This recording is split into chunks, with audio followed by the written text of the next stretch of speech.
ত্রিপুরা তপশিলি জাতি সমন্বয় সমিতিनि फिलबरी चिबरी संसामानि साल तै समाजतंत्रवादी कार्ल मार्क्सनि 208तम आसिमानि साल पालायलायखा त्रिपुरा तपशिली जाति समन्वय समितिनि हास्ते हाबानग आरफाई मानजाखा संगठननि जेनेरेल सेक्रेटारि कमरेड सुदन दास मानजाखा कास्कु कमरेड रतन भौमिकनो खबै जुदा जुदा आदंर जन्मदिन এবং ত্রিপুরা তপশিলি জাতি সমন্বয় সমিতির 44তম প্রতিষ্ঠা দিবস আমরা ত্রিপুরা তপশিলি জাতি সমন্বয় সমিতি আমাদের রাজ্য দপ্তর ডক্টর বি.আর. আম্বেদকর ভবনে পালিত করতে যাচ্ছি।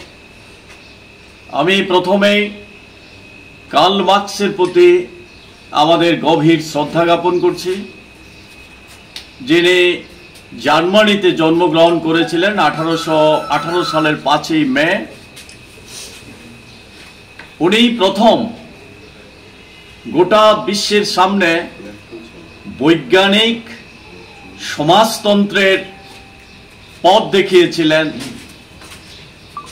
তিনি গোটা পৃথিবীর শোষণহীন সমাজ ব্যবস্থা প্রতিষ্ঠিত করার দর্শন আমাদের সামনে উপস্থিত করেছেন। যেই মার্ক্সবাদী দর্শনকে প্রয়োগ করে পৃথিবীতে সর্বপ্রথম সোভিয়েত রাশিয়াতে কমরেড লেনিনের নেতৃত্বে সমাজতন্ত্র প্রতিষ্ঠিত হয় এবং তার পরবর্তী সময়ে চীন, ভিয়েতনাম, কিউবা, পূর্ব ইউরোপের বিভিন্ন দেশে এই সমাজতন্ত্র সম্প্রসারিত হয়। সমাজতান্ত্রিক ব্যবস্থা পরিচালনার কিছু ত্রুটির জন্যও এই সোভিয়েত রাশিয়াতে সমাজতন্ত্রের বিপর্যয় হয় আরো কিছু রাষ্ট্রে, কিন্তু এখনো পৃথিবীর একটা বিরাট অংশ সমাজতান্ত্রিক ব্যবস্থার মধ্যে বসবাস করছে। চীন, ভিয়েতনাম, কিউবা, উত্তর কোরিয়া সহ। এছাড়াও গোটা পৃথিবীতে আজকে এই ধনতান্ত্রিক ব্যবস্থার সংকট দিনের পর দিন যে বাড়ছে, কর্মহীনতা, জীবন জীবিকার মান ধরে রাখতে পারছে না, সংকট সৃষ্টি হচ্ছে, কর্মসংস্থান নেই নতুন করে। এই অবস্থা থেকে বেরিয়ে আসার জন্য পুঁজিবাদী ব্যবস্থা সংকটের মধ্যে, তার মধ্যে দাঁড়িয়ে মার্ক্সবাদী পথকে অনুসরণ করে সমাজতান্ত্রিক সমাজ ব্যবস্থা এগিয়ে যাচ্ছে এবং গোটা পৃথিবীতে মার্ক্সবাদকে অবলম্বন করে শোষণহীন সমাজ ব্যবস্থা প্রতিষ্ঠার লড়াই হচ্ছে এবং কিছু কিছু রাষ্ট্রে এই বামপন্থীরা, মার্ক্সবাদীরা তারা নির্বাচনের মধ্যে দিয়েও রাষ্ট্র ক্ষমতা দখল করছে।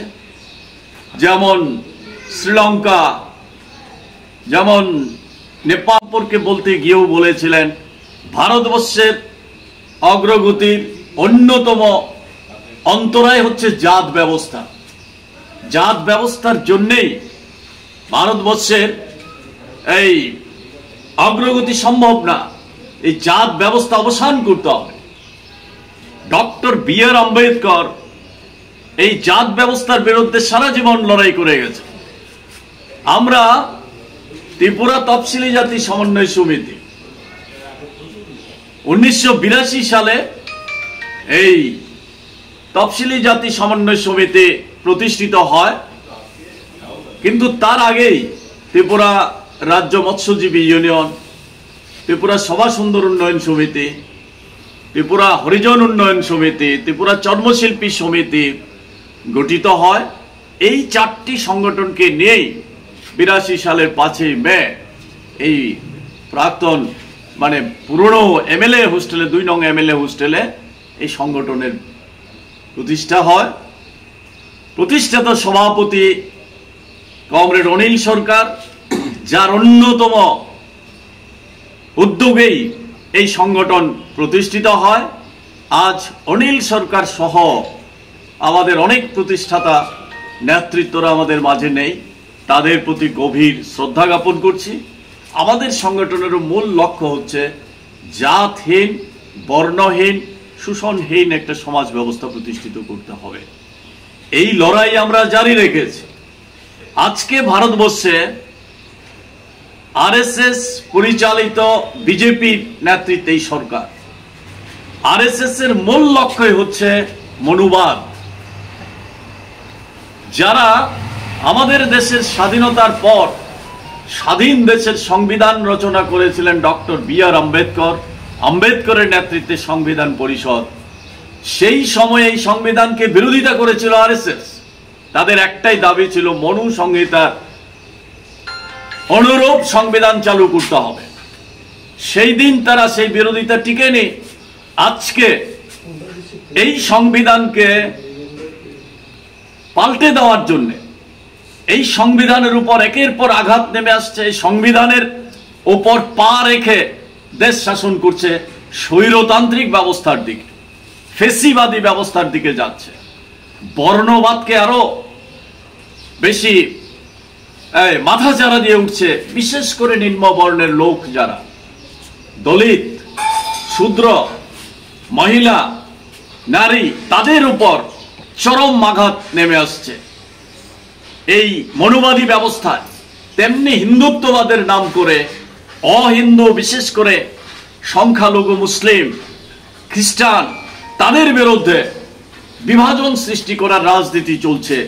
এই সমস্ত রাজনীতির মূলে হচ্ছে আজকে যে চরম সংকটের মধ্যে দলিতরা, আদিবাসীরা, সংখ্যালঘুরা, শ্রমজীবী অংশের মানুষ, কৃষক, শ্রমিক, বেকার যুবকরা, তাদের কর্মসংস্থান নেই। সেই লড়াইয়ে যত বেশি ঐক্যবদ্ধ হচ্ছে, এই লড়াইকে বিভাজন সৃষ্টি করার জন্য হিন্দুত্ববাদকে সামনে আনছে, বর্ণবাদী ভিত্তিতে আক্রমণ সংগঠিত করছে। তাই গোটা ভারতবর্ষের মধ্যে এখন যেমন সাম্প্রদায়িকতা, ধর্মীয় বিরোধ, তেমনি নিম্ন বর্ণের দলিতদের উপর অত্যাচার দিনের পর দিন বাড়ছে, আক্রমণ বাড়ছে, মহিলাদের উপর নির্যাতন বাড়ছে। এই অবস্থা সৃষ্টি হচ্ছে। আমাদের রাজ্য 18 সালে বিজেপি আসার পর থেকেই গণতন্ত্র নেই, কথা বলার অধিকার নেই। দলিত থেকে শুরু করে সমস্ত গরিব অংশের মানুষের কাজের অধিকার নেই। আজকে যেমন বেকাররা চাকরি পাচ্ছে না, 50,000 বেকারের 1 বছরে চাকরি প্রতিশ্রুতি দিয়েছিল, 7 বছরে 16,000 চাকরি দিয়েছে। কোথায় চাকরি এখন? প্রতিশ্রুতির সঙ্গে তার ধারে কাছেও নেই। তেমনি গ্রামীণ শ্রমিক 200 দিনের কাজের প্রতিশ্রুতি দিয়েছিল, 340 টাকা মজুরি। কোথায়? আজ দাঁড়িয়ে আমাদের ঐক্যবদ্ধভাবে ধর্ম বর্ণের ঊর্ধ্বে উঠে এই মনুবাদী আরএসএস বিজেপি পরিচালিত সরকারের বিরুদ্ধে লড়াইকে সংগঠিত করতে হবে। এই লড়াইকে আরো জোরদার করতে হবে। আমাদের দীর্ঘদিনের দাবি ছিল জাত ভিত্তিক জনগণনা করতে হবে। অনেক দেরিতে হলেও গোটা দেশের এই ধর্মনিরপেক্ষ গণতান্ত্রিক শক্তিগুলি সম্মিলিতভাবেও চেষ্টা করেছে। বিশেষ করে আমাদের সংগঠন, সর্বভারতীয় সংগঠন দলিত শোষণ মুক্তি মঞ্চ, আমরা আমাদের রাজ্যে জাত ভিত্তিক জনগণনা করতে হবে এই আন্দোলন দীর্ঘদিন ধরে করে আসছে। এখন বাধ্য হয়েছে কেন্দ্রীয় সরকার এই ঘোষণা দিতে। আমরা চাই দ্রুত এই জাত ভিত্তিক গণনা শুরু হোক, শুধু ঘোষণাতেই যাতে শেষ না হয়। তাই এই আন্দোলন আগামী দিন আরো বেশি শক্তিশালী করার জন্য এই প্রতিষ্ঠা দিবসে আমরা শপথ নিতে হবে। এই রাজ্যের অত্যাচারী সরকারের বিরুদ্ধে লড়াইকে শক্তিশালী করতে হবে। এই আহ্বান